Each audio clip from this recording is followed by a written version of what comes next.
Okay, well, welcome everybody. Thanks for coming. I'm Carolyn Merrick here at the center. Well, actually, I'm not here at the center. I'm here in my spare bedroom.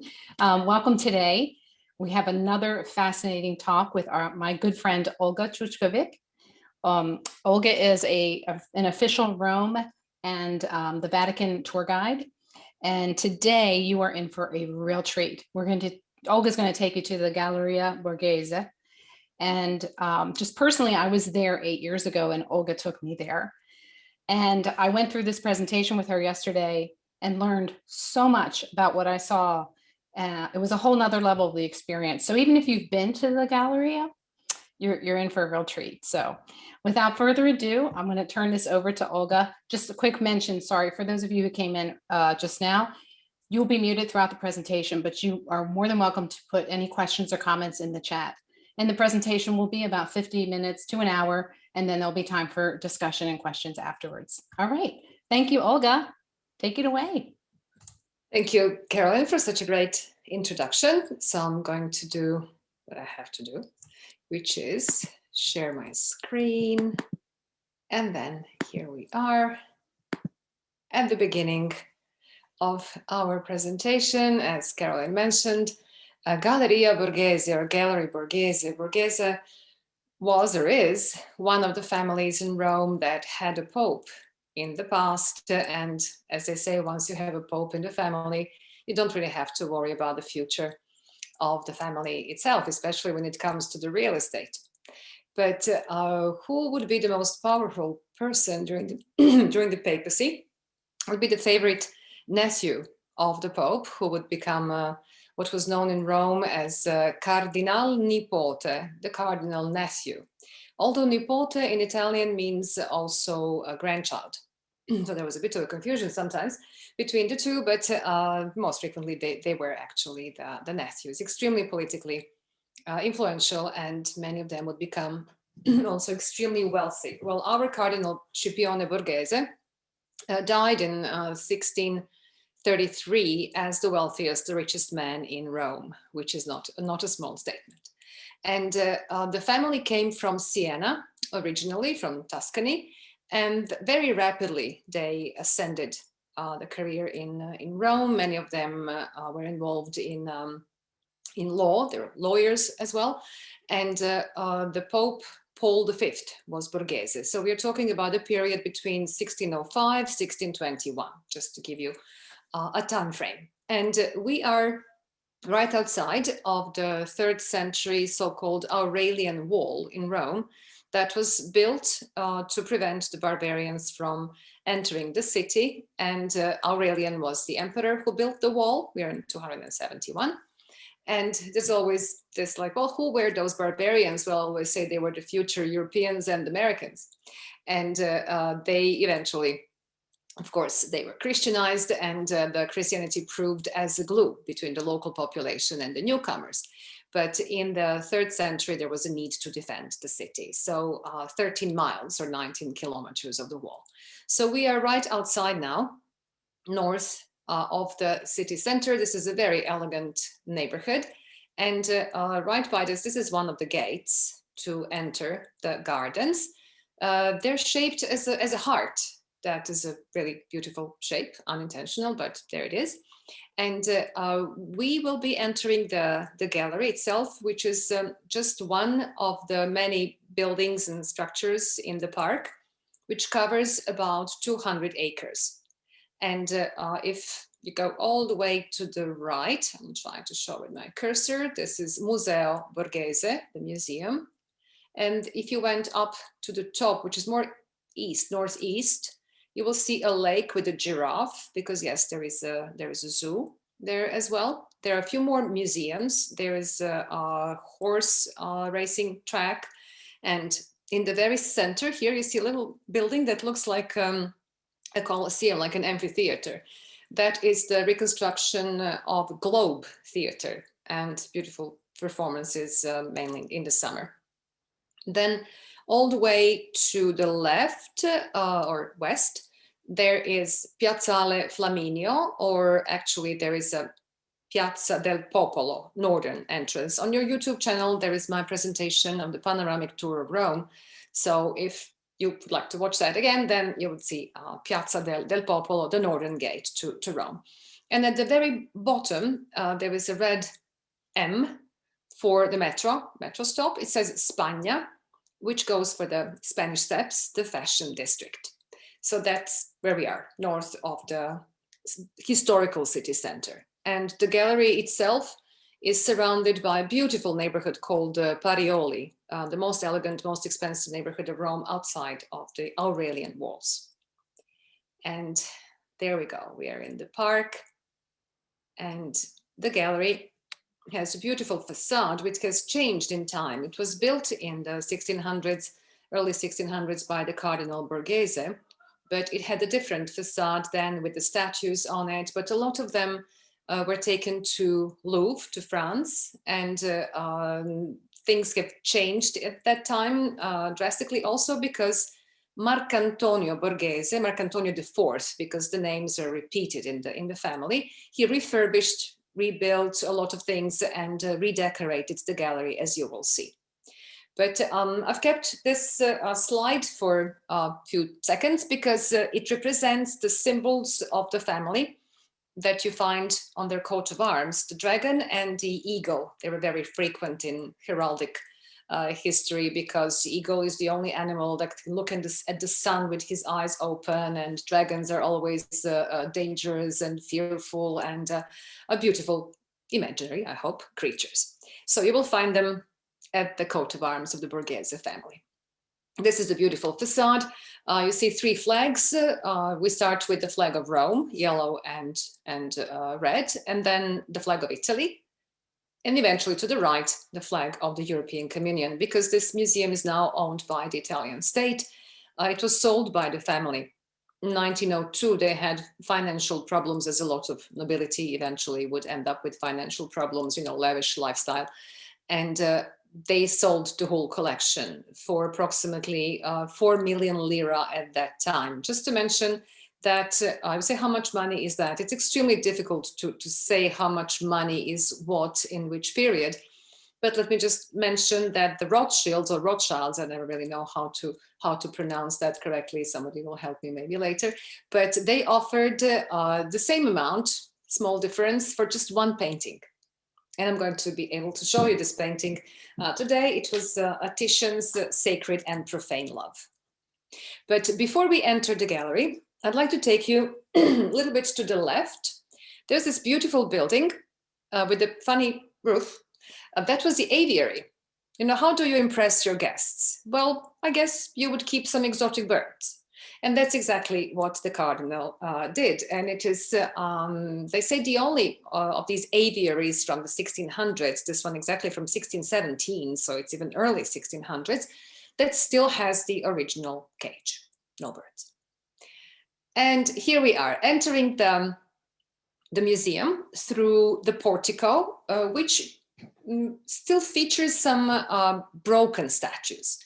Now, what would that mean artistically? The statues in the past were carefully reconstructed, restored. The idea was that we should have these beautiful statues, not authentic necessarily. And that has changed in the modern times. In the last few decades, the tendency is to keep things in the current state of decay.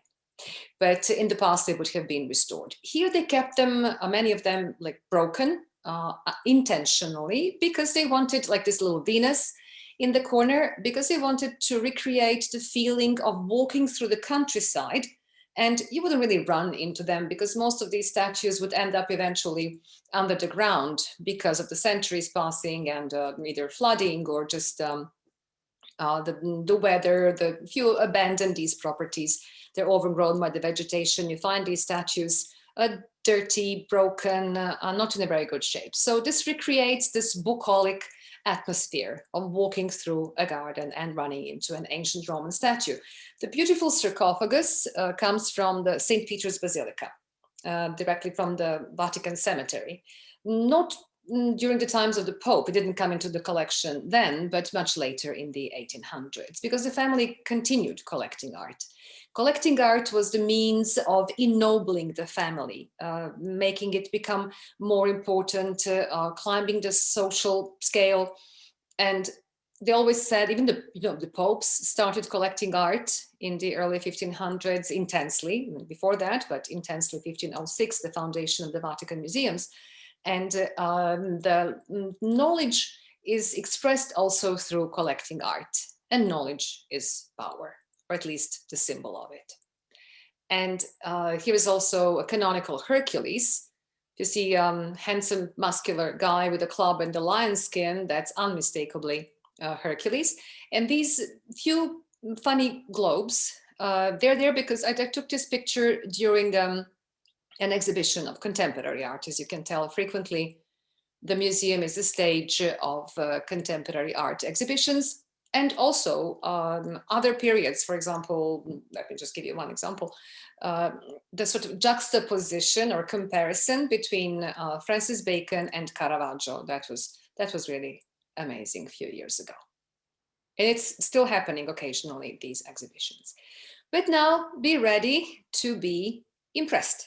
Well, that's why this entrance hall is so absolutely stunning, because we would have been meant to be impressed by the glory of the family. Now, the space, the collection does go back to the early 1600s, but refurbishing most of the ceilings, except one, which I'm going to obviously point out, goes to the late 1700s. Marc Antonio IV painted on the ceiling the triumph of the family.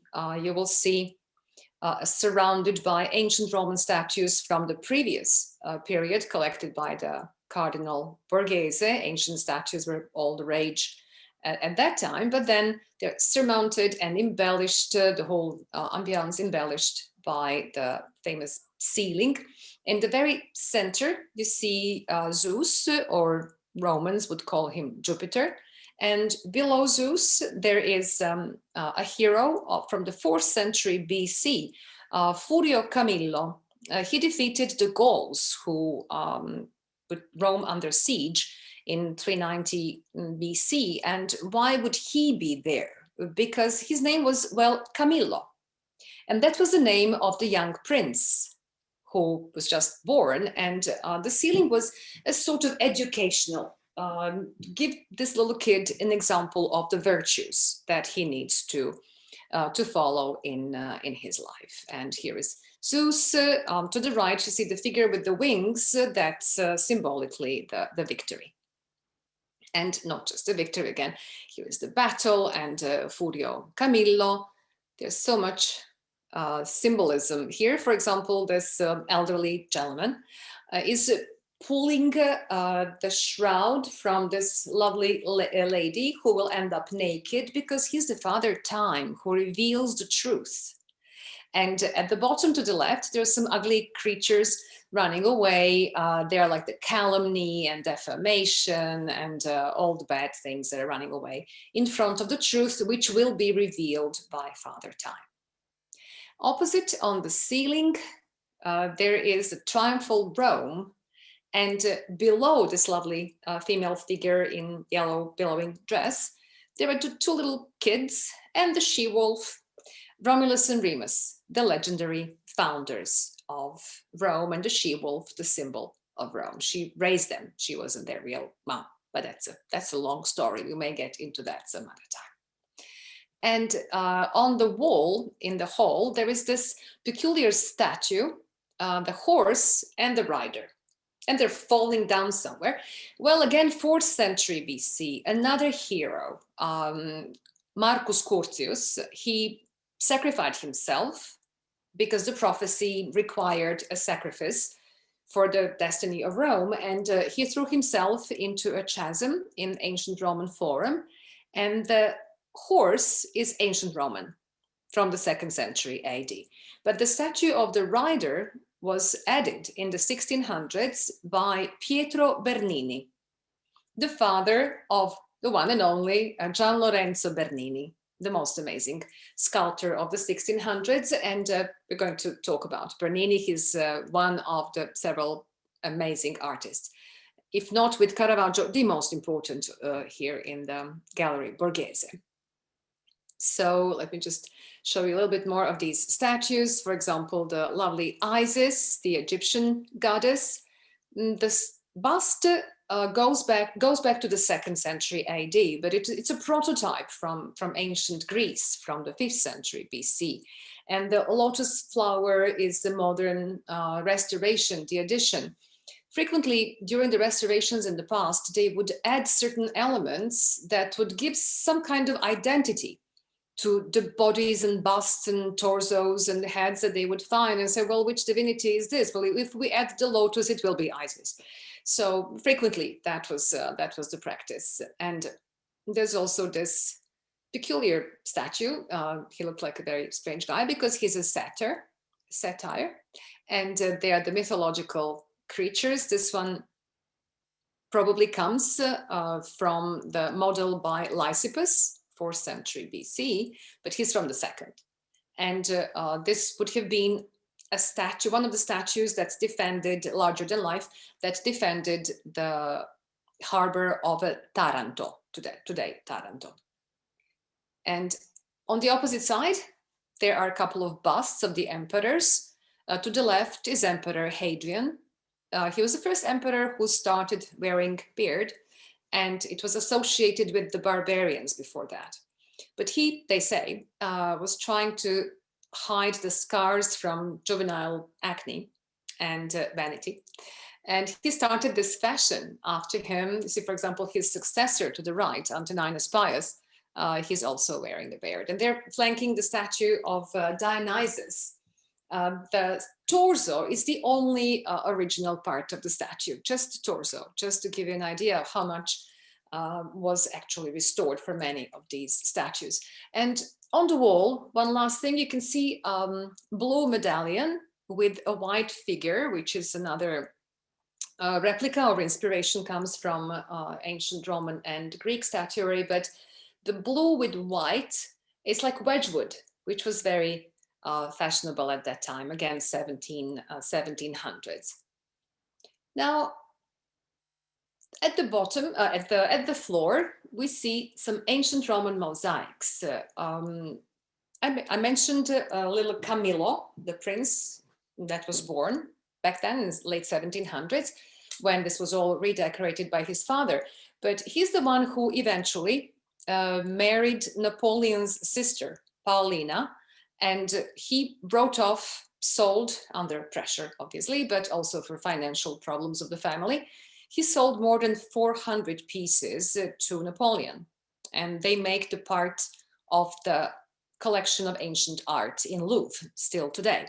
They could not have been brought back or recaptured after the fall of Napoleon because they were simply sold. It's not like Napoleon took them by himself or his army, but they were sold by the family, by Camillo Borghese. But a lot of art was found, a lot of archaeological excavations on the properties of the family. So these mosaics are ancient Roman, found in 1830s on one of their properties, and they're extremely eloquent and helpful in understanding the different kinds of gladiators, how they won the battles, who they fought against. When we do the tours at the Colosseum and talk about the gladiators, our knowledge comes a lot from figurative art, of which mosaics are the most important.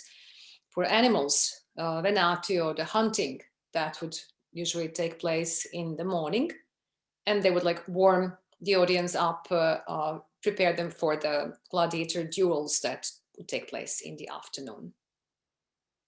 Now we will start the actual tour from the upper floor, from what we would call in Europe second floor, you would call it third, I guess. Anyway, there's a main floor with the statues, where we will go back. And this is upstairs, the room that was an open loggia originally, and it was open to the garden. So there are the paintings that also represent the landscapes, which sort of connects the outside ambiance, the garden, with what's inside the now hall. It was an open loggia. And the ceiling was beautifully painted by Lanfranco. He was one of the major stars at that time. We are again in the early 1600s, where these are all the gods from Olympus that are in this illusionistic ceiling. They're mixing up with the invitees of the Cardinal. So we feel like we are there chatting with gods.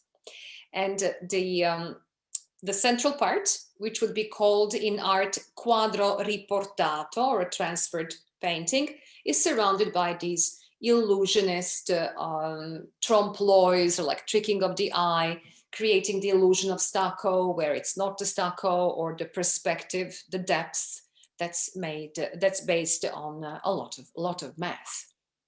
So in the very center, we see, of course, Jupiter or Zeus, or Hera, Juno, the Roman Greek versions. At the bottom, there is a lovely couple, that's Hades and Persephone, with their little Cerberus. Persephone wasn't very happy at the beginning of the marriage, as you will learn later, but eventually Cerberus became her little pet, and she seems quite happy here. And slightly to the right, a lovely naked lady will be appearing in our presentation a lot. That is Venus, the goddess of love and erotic desire. So that's why she's naked. Well, she's the most beautiful and desirable goddess. And then Zeus is crowned by the justice, again, virtues and symbols.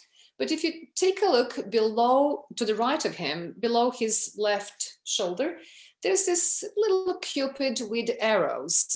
He will be causing quite a lot of trouble during this presentation. You know how these blindfold little Cupids, they're troublemakers. And another handsome god, Apollo, the god of beauty, of music, and he's frequently represented in art. And where you see these twisted six packs, the studies of the body, they may recall something, they may remind you of something, and that would be Michelangelo, who introduced these amazing torsos in art, especially, of course, in the Vatican museums, the famous torso and the ceiling, Sistine Chapel ceiling, and so on. Now, in the center of the hall, there are several important busts. There's this little small bust in the very center, that's the Pope Paul V, and then two identical ones to the left and to the right. We'll get back to them. I'd just like to show you the paintings by Bernini. You know, Bernini was a sculptor, he was an architect, and it's less known that he was also a painter, but he wanted to follow the teaching of Galileo Galilei. He was in his father's workshop as a very young man. So Pietro Bernini and Gian Lorenzo, father and son. And he would listen to these learned people talking about, well, which art is more noble, which art is the best. And Galileo said, well, the sculptures are always imitating painting.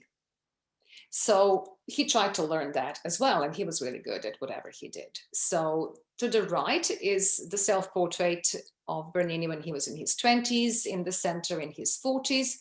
And to the left, a little boy, a painting attributed to Bernini, but not with 100% certainty. And the bust of the Pope, it all starts when Bernini is so young, he's maybe 17. And the Pope says, I heard you're talented. Well, could you make me a drawing? I said, how do you want it? Would you like it like this, like that? You know, I can do whatever you want. And then, why don't you make a bust? So the Pope loved it so much that he carried this bust with him on his journeys, during his journeys, as paperweight. And this is also the portrait of the Pope. I just wanted to show it to you briefly. It's a micro mosaic. Provenzano was the artist, and he mentioned that this little fur border is also made of micro mosaic tiles.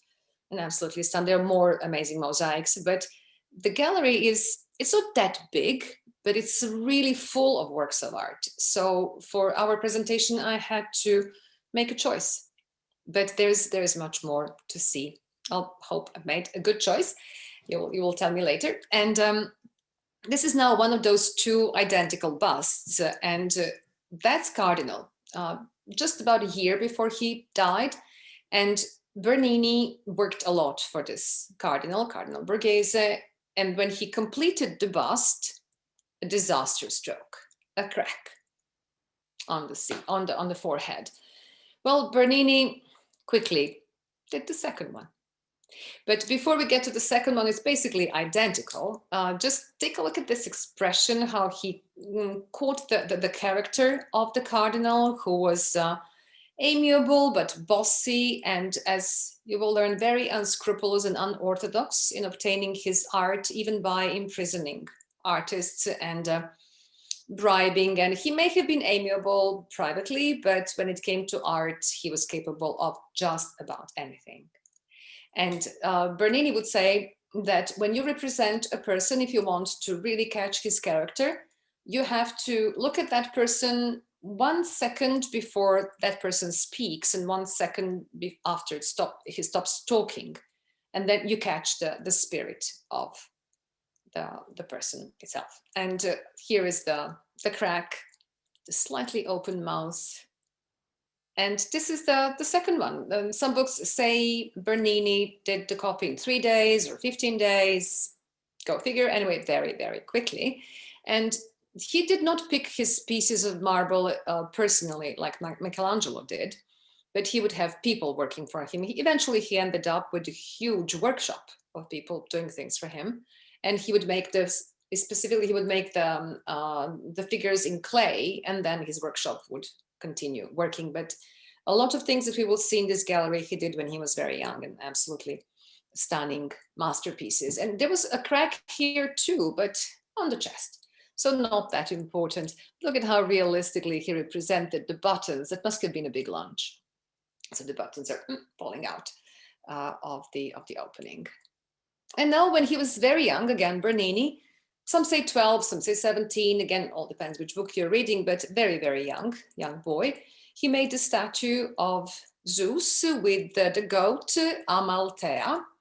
His mother hid him from his father Saturn, or Kronos for the Greeks, who had a bad habit of eating his children. So she hid the child and had it raised by this goat. And Zeus was so playful and unaware of his force, so he broke the horn of the poor goat, and it becomes, in her honor, the corn of plenty. So that overflows with edibles and is symbol of abundance. And he even made Amalthea a constellation, Capricorn. So because she raised him. The little creature that's holding him company and drinking the milk is a little faun. You know, the fauns and satyrs are these mythological creatures. They're very lustful, and they live in the forests and they chase the nymphs. And that's probably where Zeus got his lustful ways for the future, because without his 70 illegitimate children, the Greek mythology would not be what it is. A lot of interesting stories there. Now, Bernini was not the only amazing sculptor of that time. Of course, there was Algardi as well, and many others, but living in the shade of the huge talent of Bernini. Algardi did this little puto, or a little boy sleeping. You know, these little chubby little creatures, they've been around for a long time, in a sense that you would find them on the sarcophagi. They're like genies in Greek and Roman mythology. And you would find them in the Renaissance as little cupids, later in Baroque as chubby little angels that symbolize the presence of God. And here is a little child, or a puto, frequently called a puto, in beautiful black marble.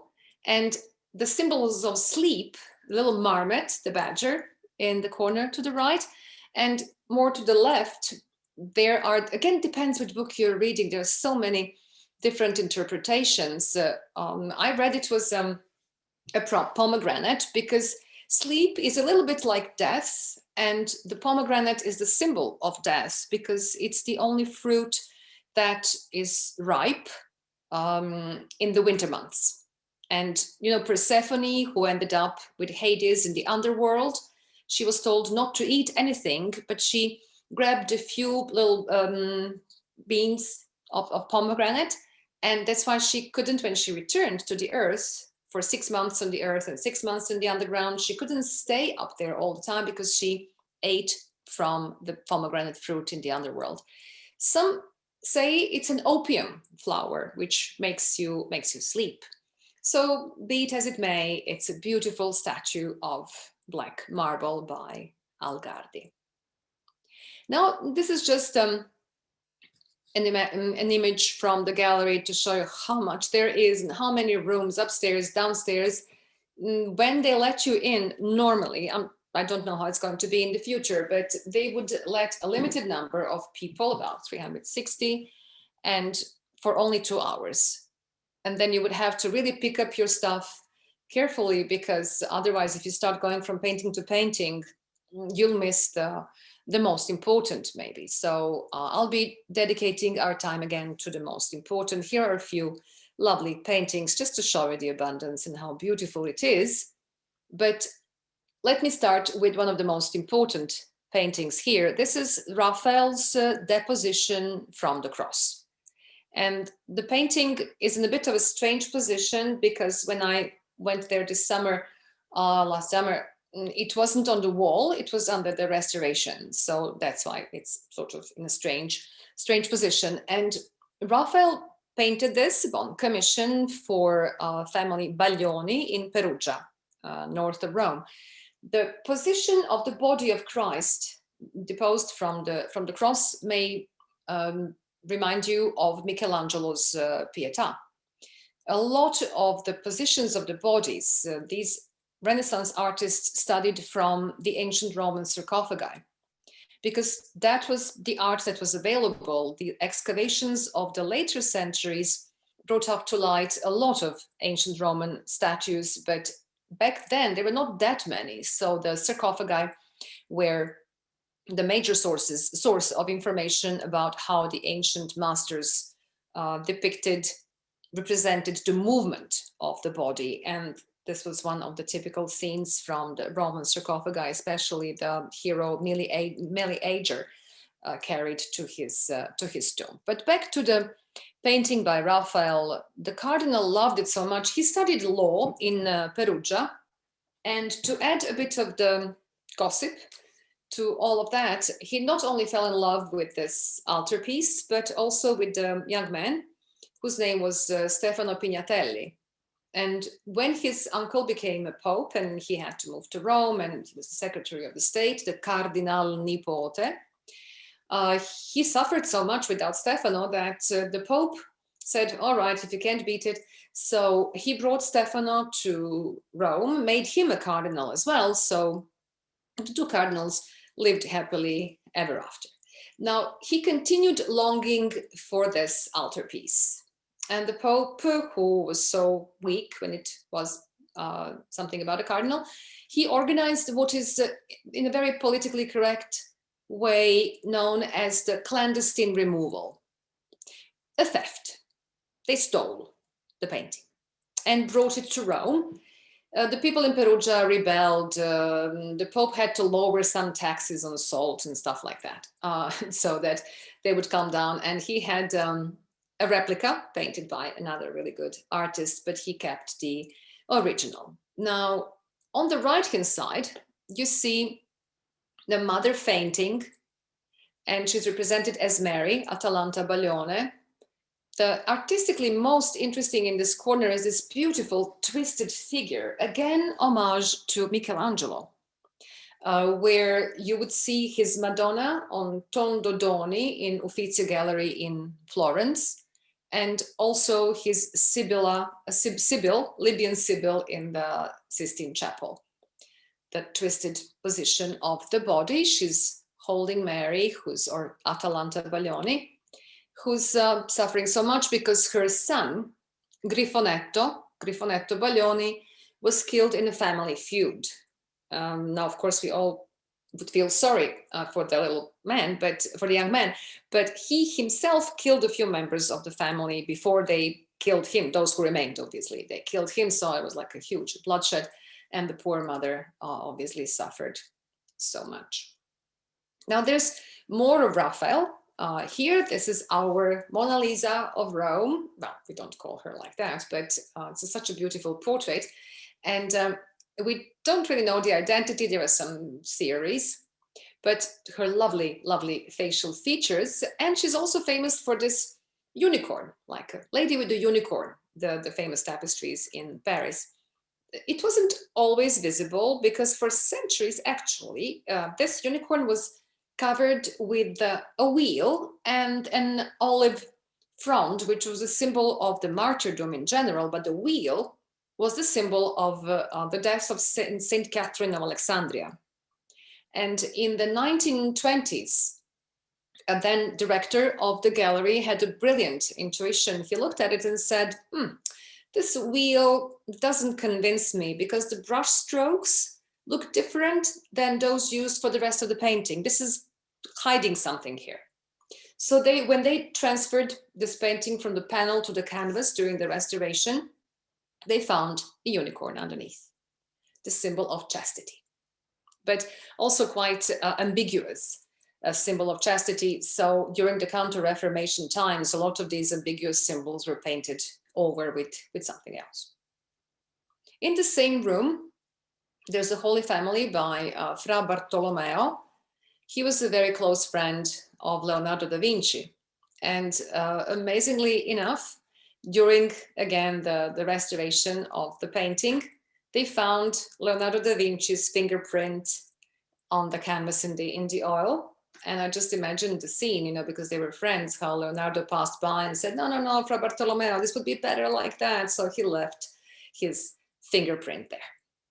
Well, talking about Leonardo da Vinci, we don't have Leonardo, but we have a beautiful Last Supper by Bassano.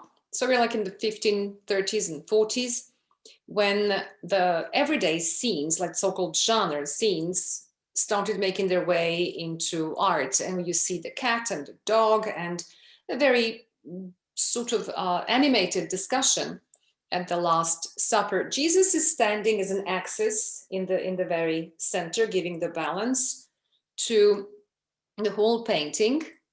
And you see Peter is animatedly discussing something, the youngest, John, he's kind of sleepy, he knows all that.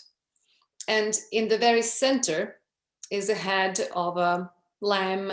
It's like foretelling the sacrifice of Jesus, who is the only true sacrificial lamb.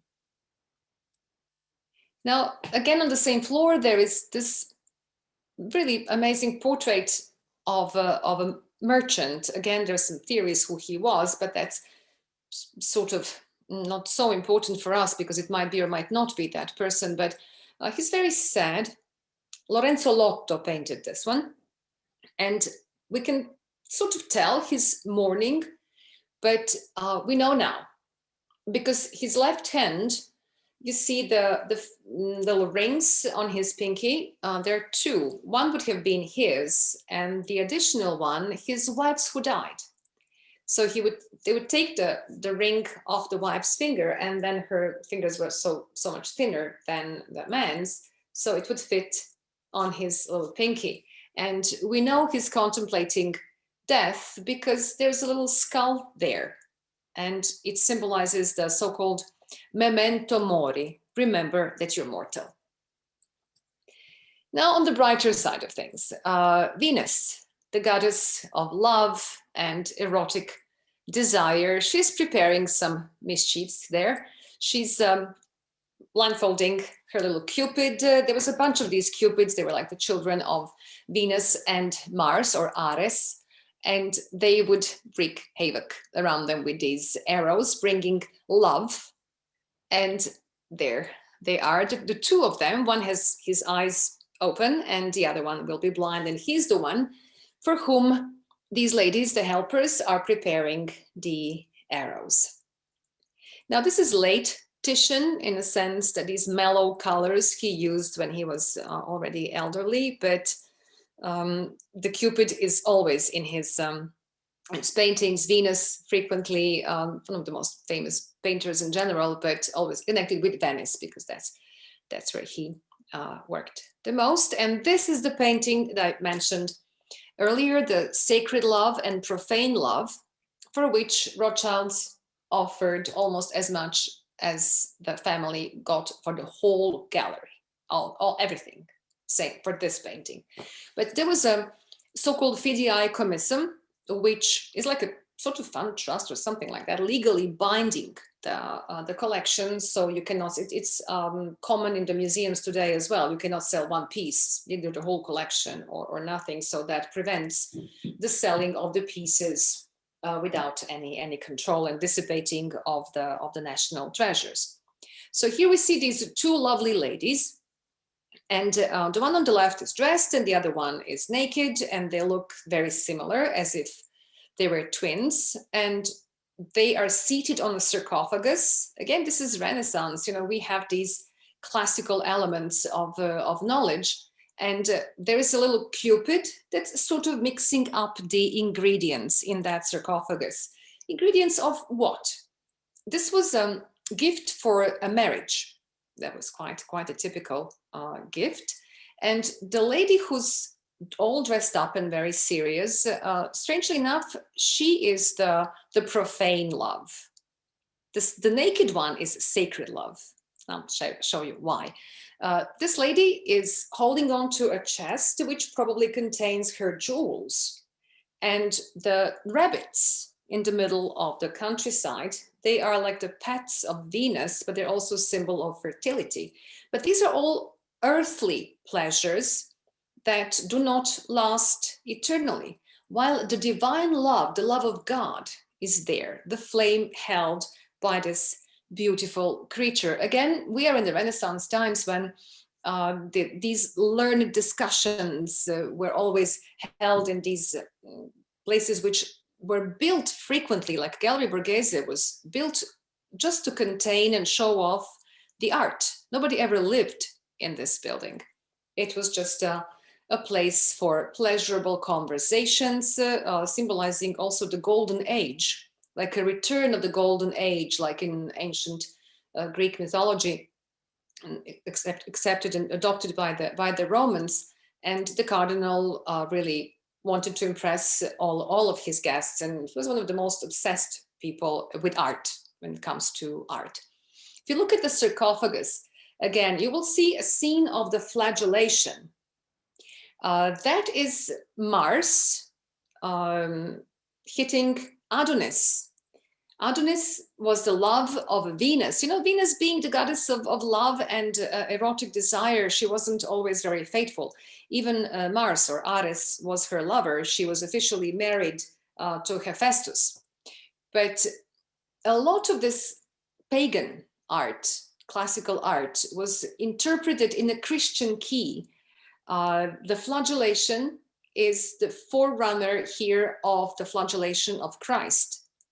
And the little Cupid is mixing up these ingredients that only together make a perfect marriage. But in the sarcophagus with the water, which is not only the symbol of life, but also could be the baptismal font. So maybe that was a way of justifying all that nudity in the collection. But however, there's a whole literature about the Christian key in which later this classical art was interpreted. We also have a Bellini, the patriarch of Venetian painters, lovely Mary with the baby. He was famous for his beautiful colors. Those Venetians had amazing colors, lapis lazuli, malachite, all kinds of extraordinary pigments. And Messina, Antonello da Messina. Messina is in Sicily. And what fascinates me about this portrait, this gentleman has been looking at us like this for more than 500 years. This is late 1400s, and it's absolutely stunning how realistic this portrait is. Messina spent some time in Venice as well, and he was also deeply influenced by the Flemish masters. Now, I could not ignore the ceilings. They're not as famous, of course, as Michelangelo or Andrea Pozzo, and ceilings that we know from the history of art. This is late 1700s, when already this foreshortening and trompe l'oeil and illusions, they've been there for a couple of 100 years. And however, they're absolutely stunning. Here is the story about Eros and Psyche, the love story, where Eros or Amor falls in love with the mortal lady. It's not a classical myth. It's from the Golden Ass by Apuleio. It's like a folk tale, but it's a lovely folk tale. Here is Zeus telling Amor not to worry, because we also have Mercury helping Psyche reach Olympus. She basically had the problem with the jealous mother-in-law, who was Venus. And the workshops were in charge of these illusions. So you would normally have two workshops, again, one working on the quadro, on the painting, and the others working just on these illusionist elements and perspectives. Now, again, Venus, there are three here, but I'm going to show you the difference here. For example, this is Brescianino, again, 1500s, but this kind of beauty, she's coming out of this niche. She looks like a statue. And she's looking at the seashell.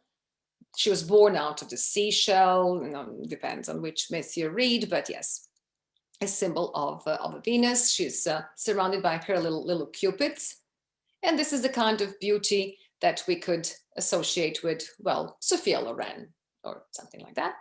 While the German painter, Lucas Cranach, well, this is more of a Nordic kind of beauty, like Nicole Kidman-like, with a little Cupid who got stung by the bee. He loves honey.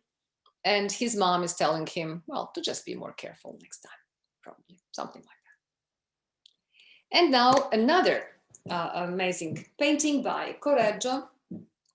This is Danai Zeus. I told you he had like 70 illegitimate children, and he fell in love with this little girl, but her father heard a prophecy that he would be killed by his grandchild. So he locks the girl in the tower, but Zeus is Zeus.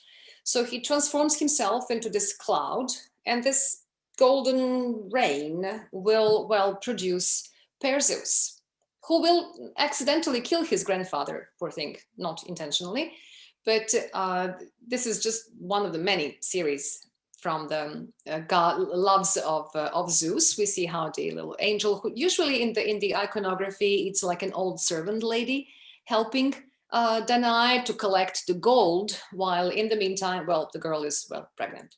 But how do we know whether this is a true love? Well, we have these little guys here at the right who are checking on the so-called touchstone. It's called Pietra Di Paragone, or the stone of the comparison. That's been used. It's a basalt type of a stone that has been used since the times of Indus Valley in Pakistan or ancient Greece to verify the quality of the gold and the coins usually. So what these little guys are doing is they are trying to see if that gold is really good gold, so the love will be the real love. We also have Rubens, a couple of paintings, not his best, but he came to Rome and he was deeply influenced by Caravaggio and painters in Rome. Here is Suzanne and the elders, the frequent motive from the Bible, and more iconography from the Greek mythology, Domenichino with Diane hunting. She's sending her dogs after the deer, but the deer, or deers, there are two, are actually the two young men who were watching the goddess and the nymphs bathing, and they were not supposed to see them nude, so they will be punished. They will be turned into deer, and the hounds will get them. And we are involved in this painting because this lovely young nymph, or a girl, is inviting us, while the other one is pointing to what's happening. So this is the interaction that happens in Baroque. This tells us that we are no longer in the Renaissance. It's like Baroque because it's all so dynamic. Who could resist this little girl? The Cardinal couldn't. He actually imprisoned the artist Domenichino until he gave in and bailed himself out of prison because he was working for another cardinal. He didn't want to give the painting to the Cardinal Borghese, but well, if somebody put you in prison, what can you do? And the little boys are telling us to not tell anyone, but well, we just have. And more portraits. To the right is a lady painter, Lavinia Fontana. Very few ladies, women painters reached the fame. The mischievous little boy, it's Annibale Carracci, the founder of an amazing school of painters. He was the one with whom even Caravaggio wanted to compete. Now, behind this 17th century imitation of ancient Roman statue, there is a Baroque painting representing Aeneas escaping from Troy. Now, Aeneas was the son of Venus, and he is the forefather of Rome, of ancient Rome. He escaped from Troy with his old father, with his little son. His wife died during the escape, and he married a princess in the Italic Peninsula, and eventually his son Julius became the forefather of Julius Caesar. That's how it goes. Good ancestry is all, and especially if it's 2,000 years old. And then we go downstairs and see the statue that Bernini did for the Cardinal, who had that painting and wanted the same thing in marble. Here is again Aeneas, his old father, with the Penates, who are the divinities that protected the home of the family. And from every side, they're absolutely stunning. This may have been a sort of an excuse to represent, if you look at the backs of the statues, the old age, mature age, and childhood. So if you look at the little fluffy child and the man in his prime and the old father and his sagging skin, there's like 3 ages of man. This is another statue by Bernini, The Truth. He was accused by the Pope, Barberini, not this Pope. He made a mistake in calculating the weight of the bell towers for St. Peter's. The crack appeared, he had to repair the damage, but it wasn't entirely his fault. So without anyone commissioning the statue, he made The Truth. There was supposed to be another big piece of marble with Father Time pulling out the shroud, revealing the truth, which is again naked because she has nothing to hide. The Pope died and Bernini got back to work. So he never finished the statue, got back to work with another Pope. But the statue was sold to the gallery by the heirs in the 1900s. So it wasn't there originally. Now downstairs, the most decorated, beautiful hall is the hall, again with Bernini in the center, the Caesars, the canonical 12 Caesars.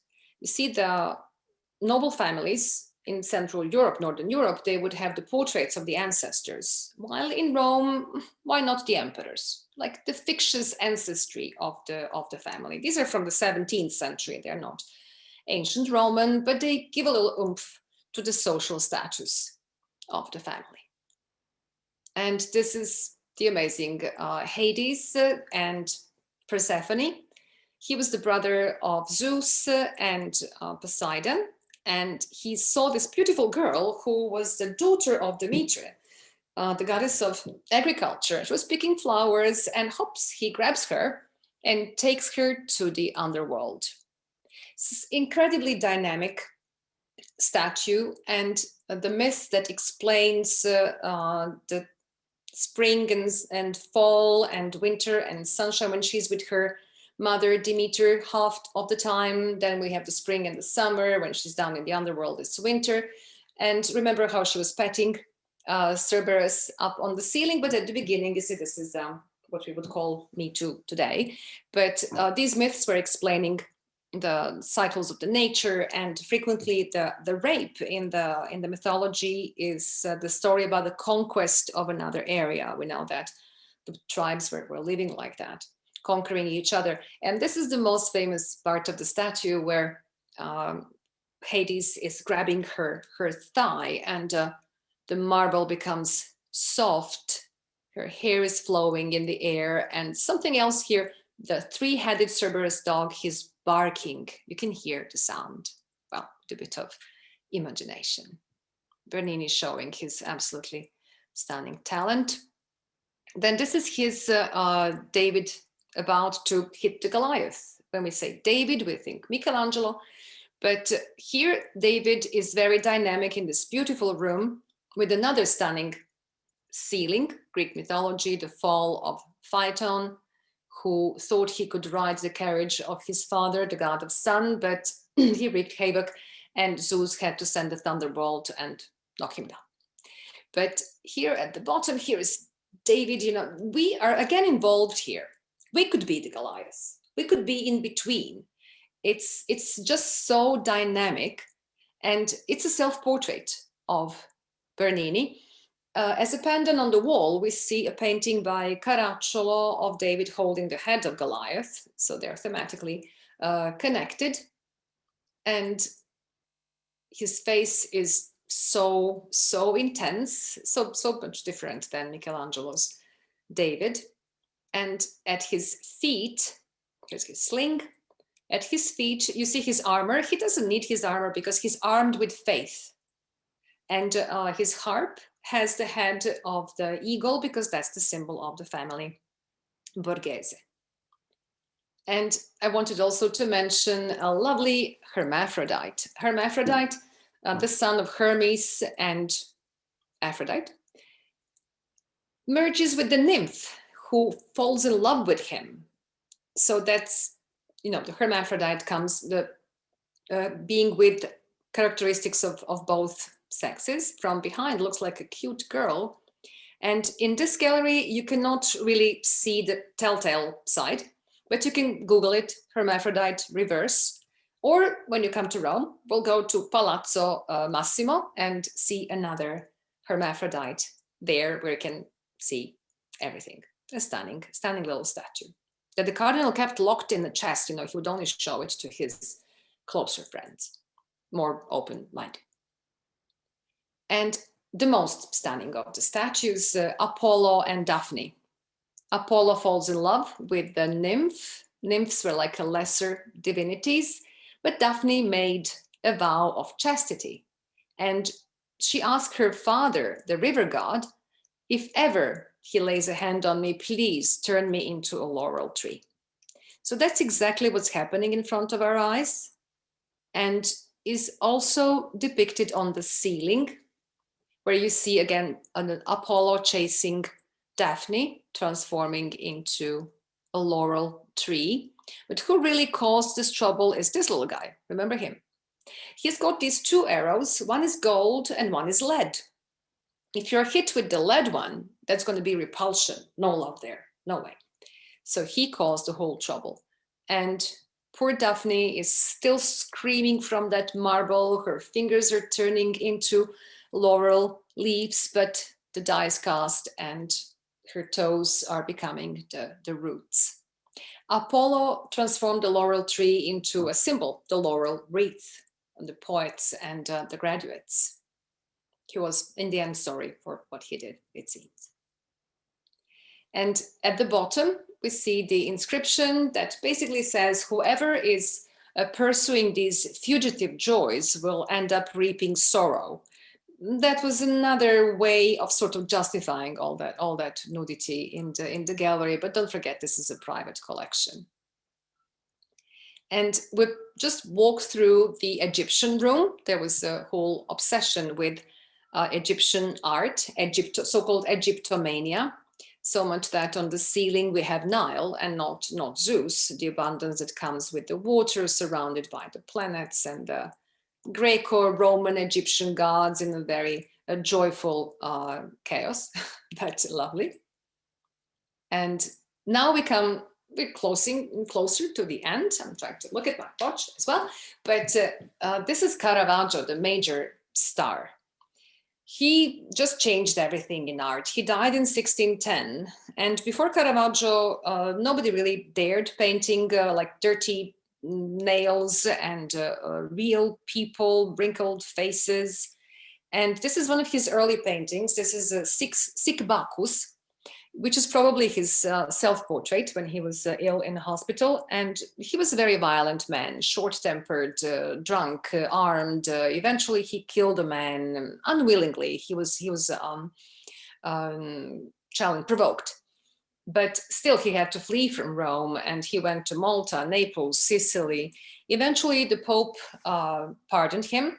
The Cardinal was behind the no pardon because they were attenuating circumstances, because he wanted to obtain his works for less money. And this is one of the 100 paintings that the Cardinal got from the collection of a painter who was the maestro of Caravaggio when he was very young, and he imprisoned him simply under some excuse. And then you want to get out, paintings. So 6 out of 80, about 80 paintings of Caravaggio ended up, not all from that collection, only a couple from the imprisoned artist collection. And this is another boy by Caravaggio, a boy with the fruit basket. Now we are so spoiled, you know, we've seen these still lifes so much, but imagine somebody 400 years ago painting a rotting fruit and a withering leaf. Like, that's not beautiful. Well, that's real life, either you like it or not. So Caravaggio was a big star. He had a lot of protectors, cardinals, nobility, but he wasn't really, I cannot say all there, but he was extremely difficult to handle. And this is a painting that was commissioned by the Pope's litter bearers, a guild, for the Basilica of St. Peter's, and they say it was refused because it was not appropriate and not lacking decor. You see the Blessed Mother, she's actually modeled after Caravaggio's close friend who was, well, a prostitute. Lena was her name. And Santa Anna is so detached and doesn't look very, very pleasant. And little Jesus is also not very handsome, like a street kid. And the representation of Mary and Jesus pressing the head of a snake in destroying the sin is very theologically questionable. Did Mary kill the sin by herself or with the help of Jesus? There was a bit of in between the Catholics and Protestants. There was an issue about that. See the dirty toenails, that's typical Caravaggio. And here we see how much he influenced other painters, Caravaggesque. Here at the top, there is a painter who was known as the master of the Solomon's judgment.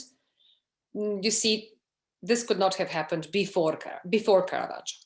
The shades in real life and dirty people, dirty feet, so much naturalism. This is Caravaggio again. Saint Jerome, where the pendant to his old balding head is the skull.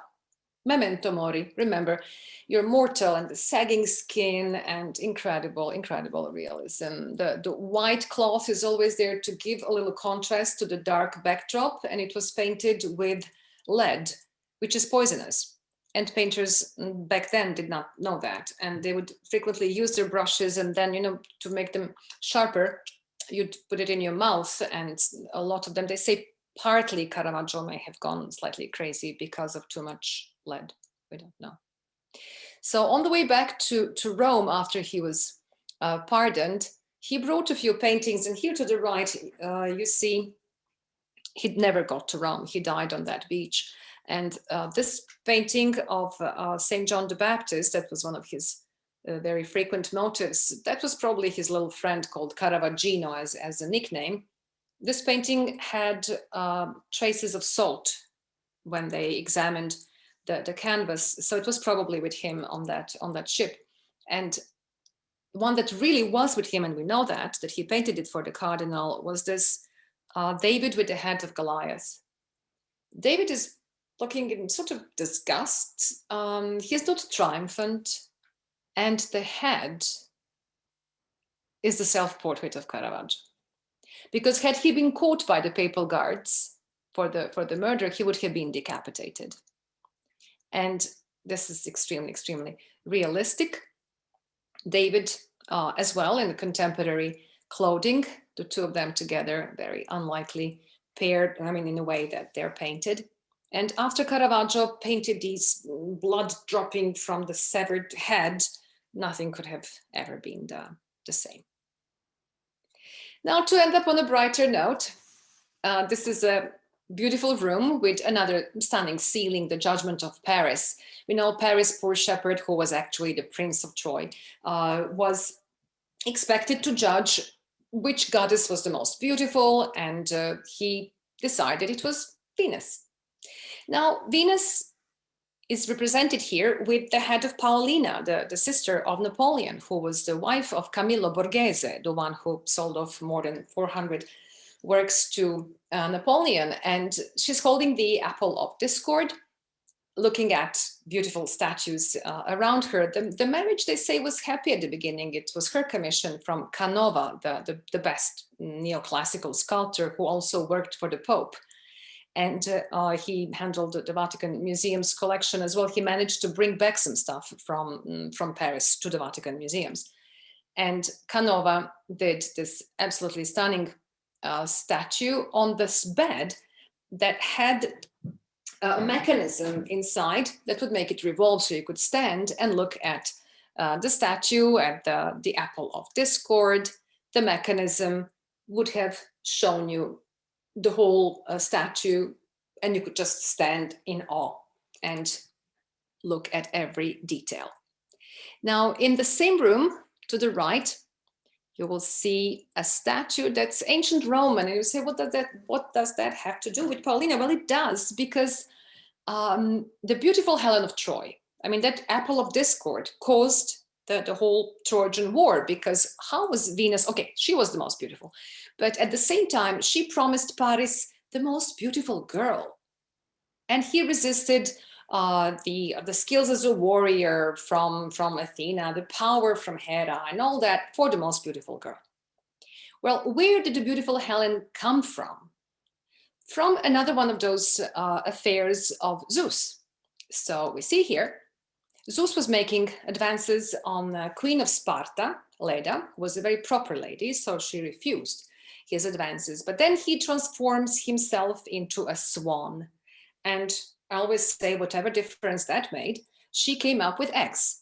And from those eggs, we get the Dioscurs, the constellation, the Gemini, Clytemnestra, and the beautiful Helen of Troy.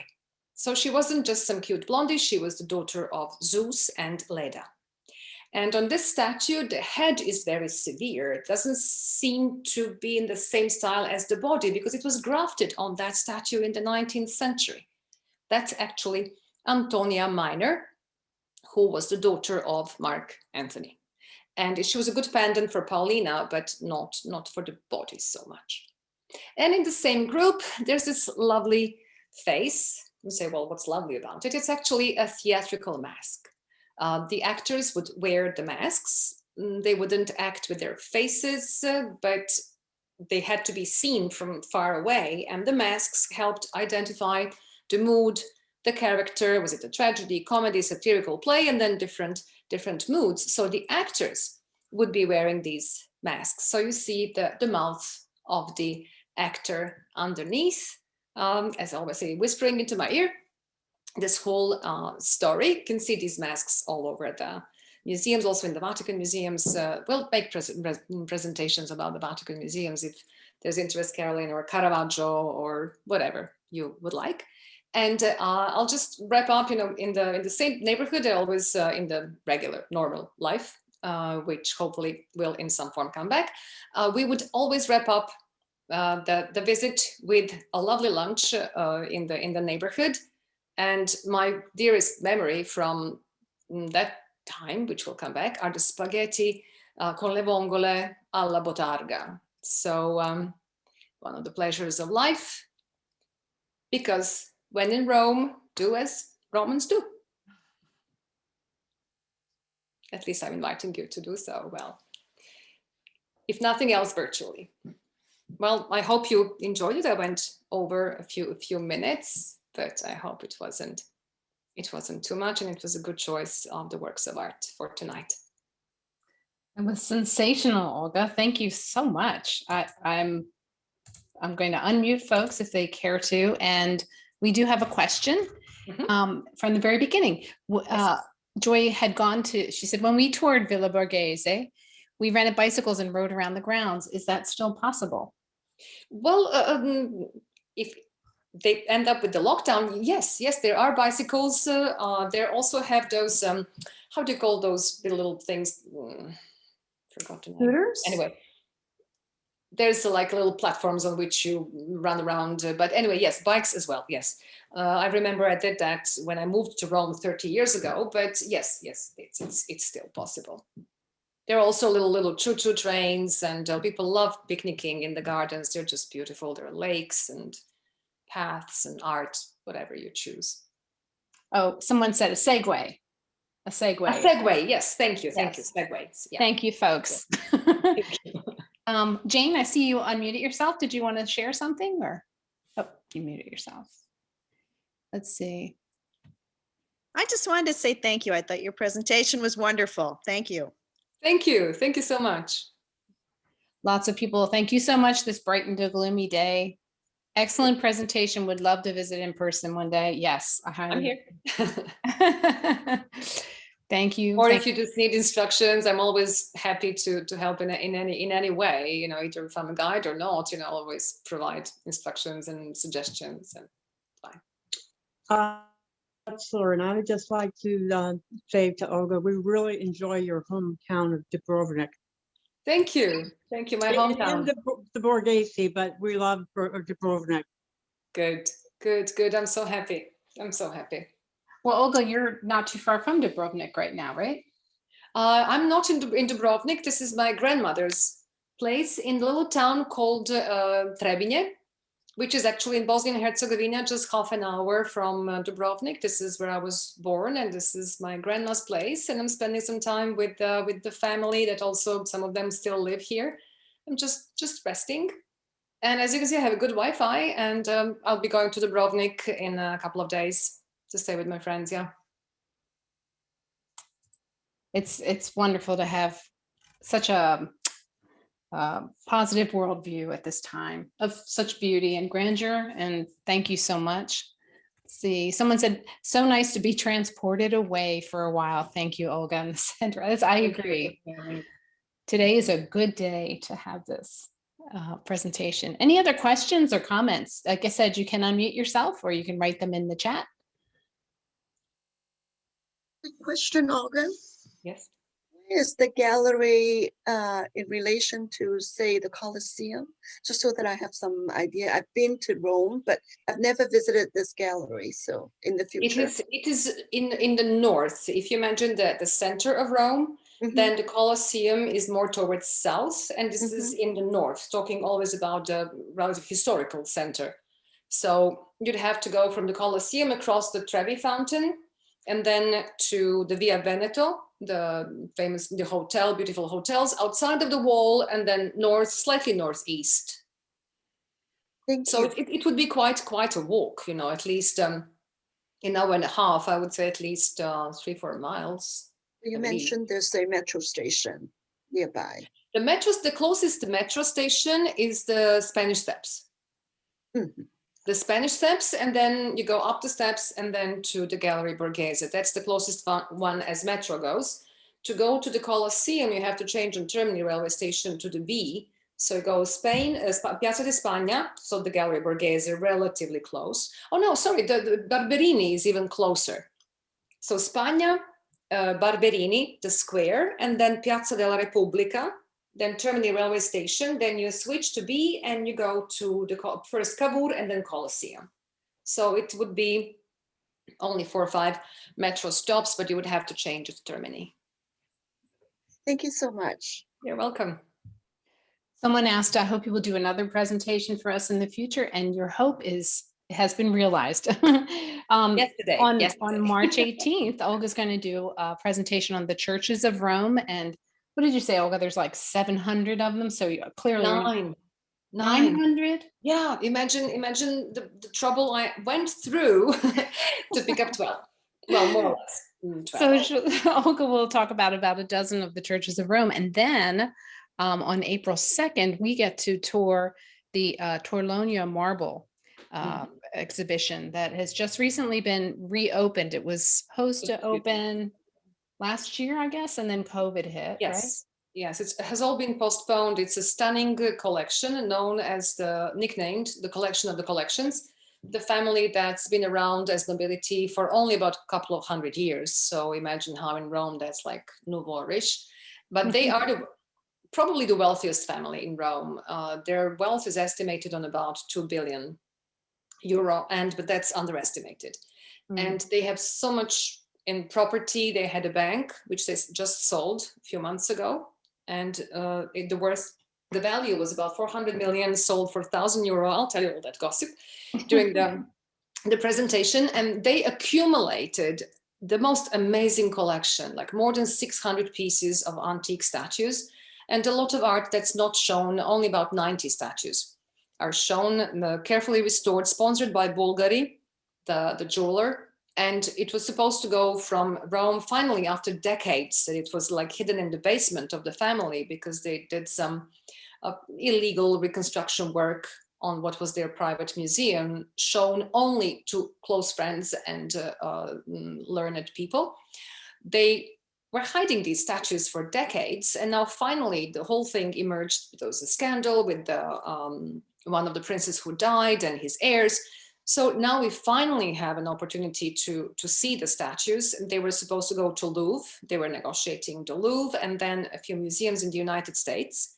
But the COVID has stopped it all.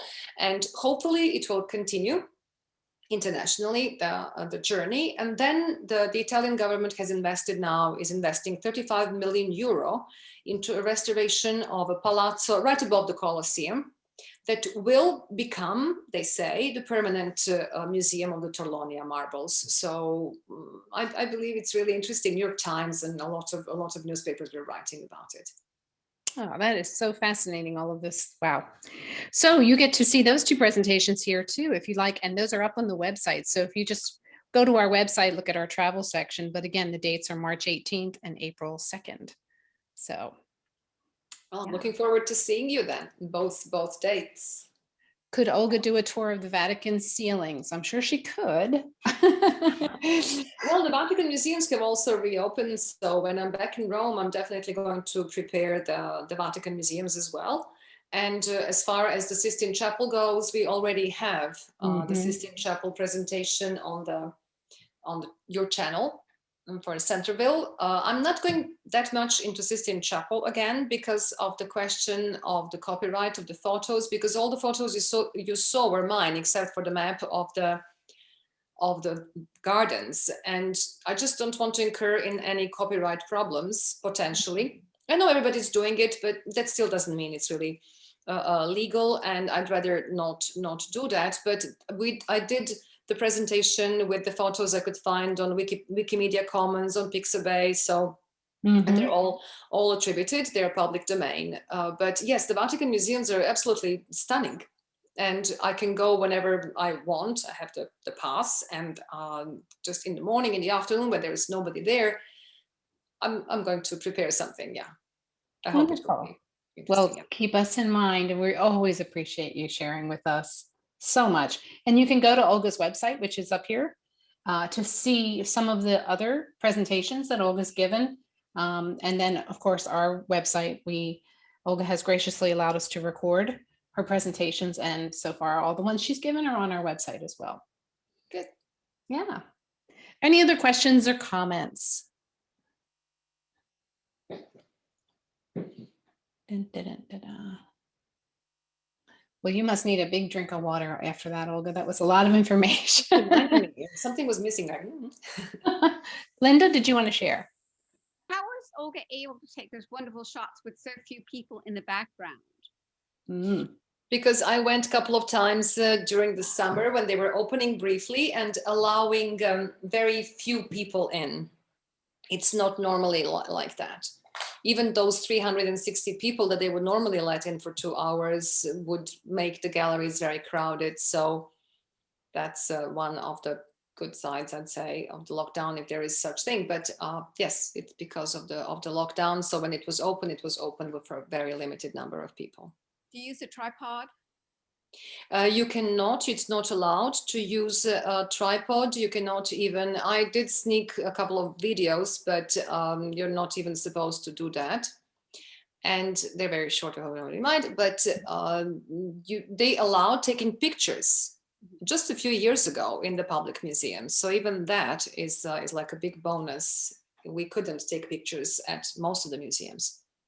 And Like in you the Sistine Chapel, it's a no-no, but Galleria Borghese was the same. Hmm. So Caroline and I don't have a picture from the Galleria Borghese. No, because that was 8 years ago. Do you did you use your camera on your phone or a camera? I have iPhone 11, Hmm. which has proved to be really, really good, I believe. And in comparison with the Pro Max, that costs quite a lot more, I'm really happy with just 11. And I bought gimbal, but for now I'm quite clumsy with it, and I could not use it in the museums anyway. They don't allow, even in some of the churches, they don't allow videos. They don't allow videos even in the Roman Forum. Mm. Wow. So there's a lot of this video thing that's not allowed. So the gimbal also, you can use it. I'll try to learn how to use it well, so I could do zoom, not like I'm hicking up. Oh, right. Getting hiccups, but with the gimbal it will be easier. But I'm learning. This is also new. Well, you're doing a great job, and like I said, we so appreciate you keeping us in the loop of what's going on in other parts of the world.